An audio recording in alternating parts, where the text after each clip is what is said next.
Hi everybody, welcome to a brand new video. If you like the content I make, please leave a like and subscribe down below. And if you have any ideas for new deck profiles I can do, please leave a comment down in the comment section. With that, we're going to talk about Magical Musketeers, a deck that's been out for a while and is a new personal favourite of mine with the way I've been playtesting it recently and stuff like that in its playstyle. With that, let's get into the deck profile. First up, 2 Magical Musketeer Wild. This allows... They all have this generic effect, all the Magical Musketeers, that during either player's turn you can activate their respected spells and trap cards from your hand. If a spell or trap card is activated in the column, they then have to do something specific. So Magical Musketeer Wild allows you to shuffle 3 Magical Musket cards in your graveyard back in the deck and then draw a card. This card's great for the long game, and if your opponent starts getting into that grind game, helps to keep those resources going and possibly put things back in the deck you might need to search out for with things like Caspar or Starfire. Next up we have Calamity. Her unique ability is you can target a magical musket monster in your graveyard and special summon it in defense position.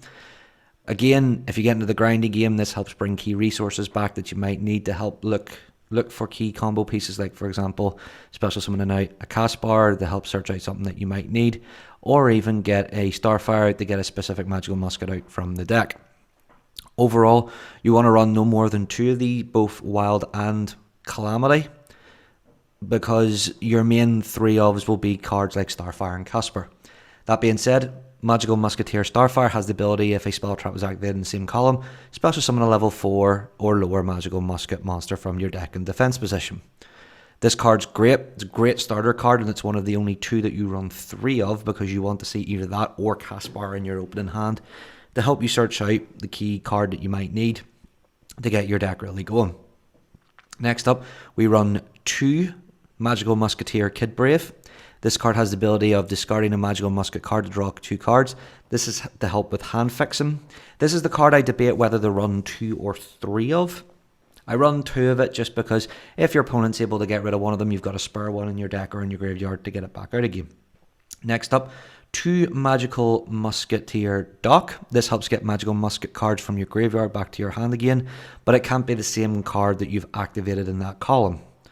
This card's great, helps keep your plays going during your opponent's turn and help shut your opponent down. So for example, if you activate Desperado and you've last stand in graveyard, you can add the last stand in the hand, activate the last stand, they add the Desperado back for your next turn. This card's great, keeps the deck alive and keeps it going.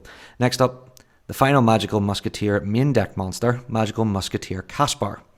This allows you to search Magical Musket cards from your deck to your hand, but not a card with the same name. Again, combined with Dock, this allows you to keep your resources going, keeps you with a full hand, and keeps your opponent on the back burner when you're on the defensive. Next up, for your supplementary cards, 3 Ash Blossom to help deal with searching, and 3 Effect Veiler to deal with pesky effect monsters that the deck maybe doesn't have an out for straight away. Next up then, we run 1 Regeki and 1 Monster Reborn and 3 Called by the Grave.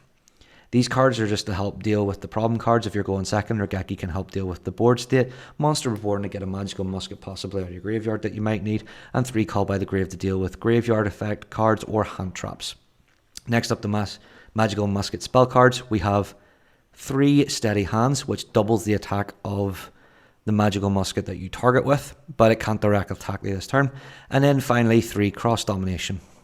If you control a Magical Musket monster, you can target a face-up monster in the field until the end of the turn, change its attack to 0 and its effects are negated. This card's great with dealing with pesky starter cards, or even better yet, the key card that might keep the combo going on your opponent's side of the board. And like I said, if you combine it with Dock and Caspar, you can keep your plays going and keeping your opponent on the back burner with the control aspect of this deck. Next up, 3 Magical Musket Desperado. Just targets a card in the field and destroys it. Great for dealing with the Mystic Mine decks, because it's one of the few ways this deck can get over Mystic Mine and deals with the pesky control decks that you're maybe struggling with. Next up, 1 Dancing Needle. This helps deal with graveyard decks, and because it's recurable as well, it keeps graveyard hatred decks out of the way. Next up, we run 1 of each of the continuous spell cards, Bloody Crown and Fiendish Deal. These are just I only run 1 of these. If I could, I would probably take these out, maybe bump the Dancing Needle up to 3.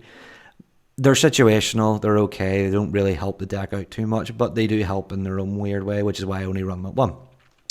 And then finally we run for the last trap, Magical Musket, last stand at 3.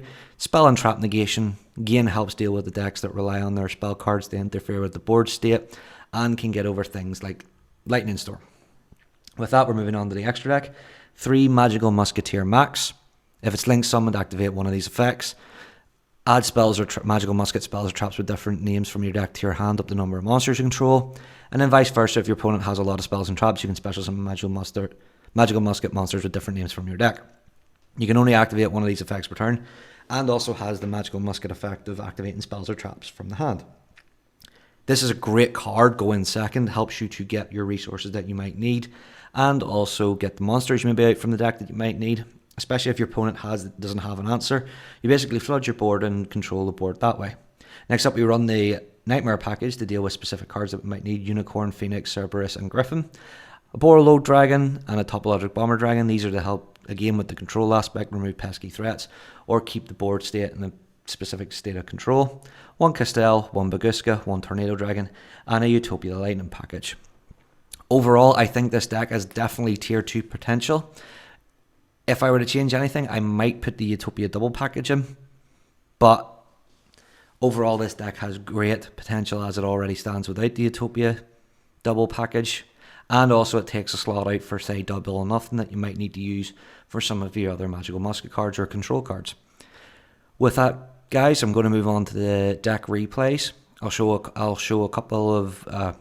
few of the wins and one of the losses that I had recently with this deck. But like I said, guys, please give a like and subscribe. And like I've said before, if you have any suggestions, please leave it in the comment section below. And with that, guys, I'll see yous in the next video.